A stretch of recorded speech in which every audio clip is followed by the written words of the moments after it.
Welcome to See New York. We're here in the West Village, Washington Square Park to be exact. This is a very legendary park here in New York City. There's had a lot of different things that have happened here over the years. Anti-war protests. You've had a lot of different social, activities here. Also was also been interesting. A lot of folk singers have, sung their songs in the park here. A lot of interesting things. Oh, also recently, you've had Mayor de Blasio. He had a celebration of Martin Luther King, and you've seen Martin Luther King's images on the two arches behind me. So that happened recently. So a lot of interesting, like social, political, music, or just if you're just coming here, to get your chill on and read a book and stuff like that. So all of that has been happening, for years here at Washington Square Park, here in the West Village. Today we are at the famous West 4th Street tournaments. It's an annual legendary event here in the West Village. To my right, rather, you would see people looking through the chain link fence at the basketball action that happens here, here at the West 4th Street tournaments every summer.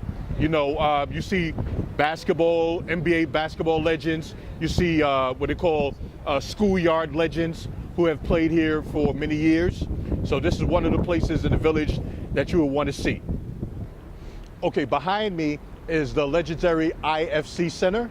The IFC Center is what they call an art house, indie type movie theater, where you would be able to see documentaries, foreign films, things like that. That you don't necessarily would see at an IMC theater or one of the big theaters like that. These are real progressive, type films and stuff like that. So yeah, the IFC Center, has been here for a while. Also, you'll also notice the IFC Center footage in Carlito's Way. You'll see where Al Pacino's, Carlito's character and his girlfriend in the film, Gail, were walking down the block, and you would see the IFC Center, in that footage. So that's played a part in major films as well.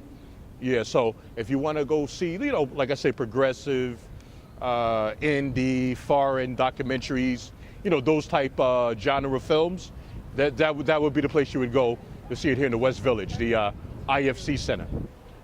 Behind me is the legendary jazz club, the Blue Note, where every, I would say, contemporary, contemporary soul artist, jazz artist has performed over the years at this club here. So you ever hear in the West Village and you want to hear some, jazz, legendary jazz, I would say a who's who, your Wynton Marsalis's, your Roy Hargroves, all those type things, all those type artists rather, were, performed here. I also believe the late Phyllis Hyman. So you had a lot of great artists from those genres, that performed here. Also, this is very legendary for me too, or memorable for me too rather, because I was able to interview Donald Harrison. Donald Harrison, if you didn't know, he's a saxophone artist, a saxophonist rather. He's from New Orleans, Louisiana. And he came from the era where Terrence Blanchard, the Marcellus brothers and everything were making a mark in the 80s. Also, what is for hip-hop historians and hip-hop fans, which is very important about Donald Harrison. Donald Harrison introduced Christopher Wallace, AKA Biggie Smalls. He introduced Biggie Smalls into, different genres of music. So Biggie was, I would say, introduced to soul and jazz and those type things by visiting Donald Harrison, because Donald Harrison used to live on the same block as Biggie Smalls, St. James Place in Brooklyn. So if you ever see Donald Harrison, definitely shake his hand, because he's one of the reasons why Biggie became a prominent artist that he became. This is West 3rd Street and McDougal Street, which you'll find a lot of different landmarks that I'm going to show you. So where we were coming from, that's the Avenue of the Americas and West 3rd Street.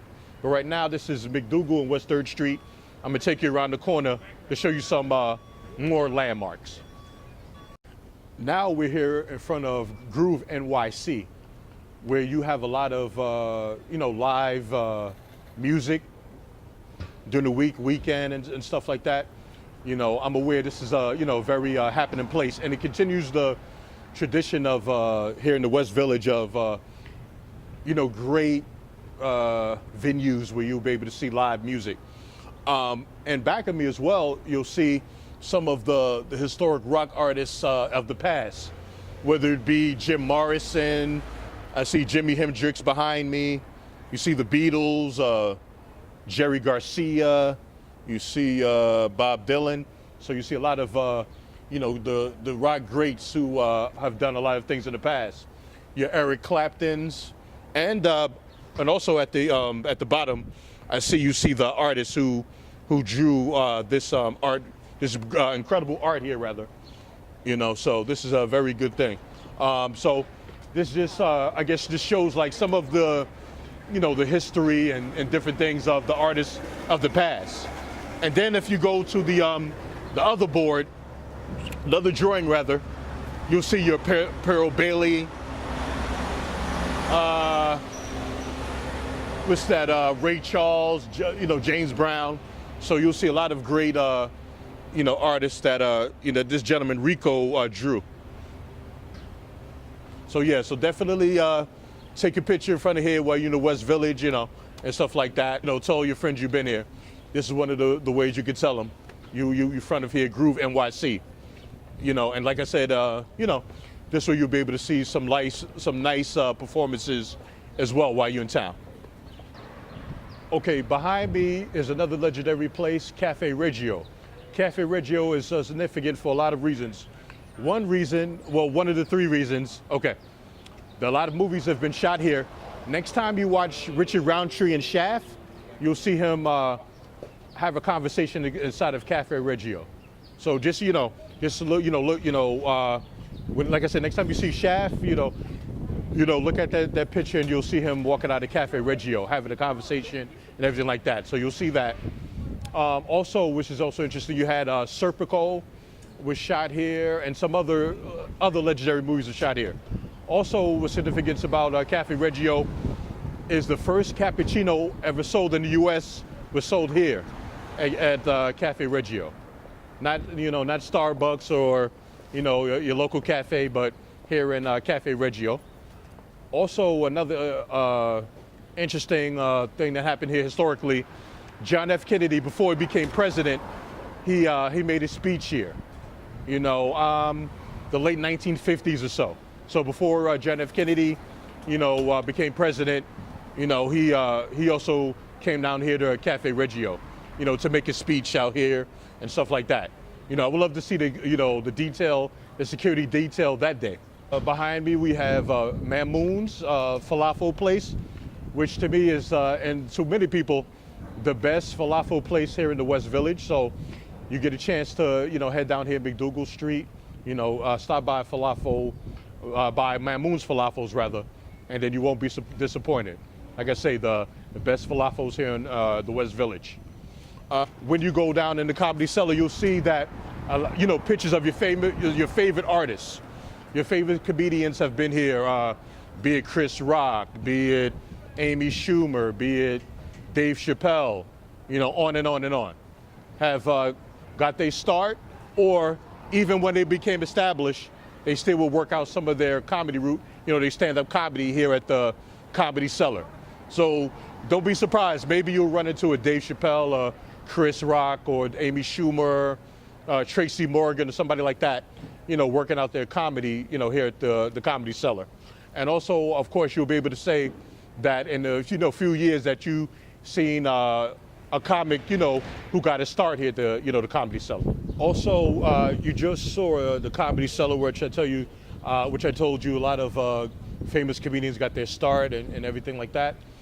Here at Cafe Y, I would say this would be the rock equivalent. A lot of legendary rock artists have gotten their start here at the legendary Cafe Y, such as Bob Dylan, such as Bruce Springsteen, such as Kool and the Gang. Well, that's R&B, but I guess you could also consider that rock in a sense. Jerry Lee Lewis, to name a few. And also too, a few legendary comics got their start here. Richard Pryor, and the one that you hear, and the gentleman that you hear in the news a lot now, Bill Cosby. All have gotten their start here at Cafe Wha. And one of the most famous rockers to get their start at Cafe Wha, and he was discovered here, was Jimi Hendrix, the gentleman behind me, the picture behind me rather, of Jimi Hendrix. Yeah, he started here. He was discovered around 1967. And by Jimi Hendrix being discovered here, a gentleman from the Animals, started managing him and everything like that. And Jimi Hendrix went on to London. And from London, then you know what happened after that. Then Jimi Hendrix became a legendary figure in rock. One of the greatest electronic guitarists ever. And he lived a very short life. He produced 3 albums, while he was alive. Kind of equivalent to how, Biggie and Tupac made a impact in their short lives, Jimi Hendrix as well. And he passed away when he was 27. So those 27 years, he was able to do a lot while he was on this earth. But this is the place where Jimi Hendrix, he got his start, like I say before, London and, taking over the world. This little spot here in the West Village, he got his start. And like I say, Richard Pryor, Bill Cosby, Jerry Lee Lewis. I seen the sign around the corner. All these legendary, people have gotten a start here. So it just shows that everything starts from like the ground level before it blows up. It goes up to the next level. So this is the place. So next time you come here, to the West Village, come check out Cafe Wha. And I'm also aware that they still, have live music and things here as well. So you'll see possibly like the newest stars to emerge on the scene. Okay, behind me, as you can see, is the West 4th Street subway station here in the West Village. This is the train station has like 7 lines to it. So if you're not taking the Uber, the Lyft, or you're not driving here, this is the best way to get here to the village. And when you go up the block, in the areas that we went, here, West 3rd Street, McDougal Street, and things like that we was at, that is where, just like within a number of blocks, when you get off the subway station, you're around the corner from all of those attractions, landmarks, and things like that. So this is where you would start your adventure to West Village, right here, the West 4th Street subway station. And to our audience, nycblack.com. Thank you, Leonard Young, for, having us on your platform. So, you'll be able to see the different things that our YouTube and Facebook audiences, see. We're going to show you a lot of different things, that's happening in New York, which we like to call landmarks, hip hop, and life.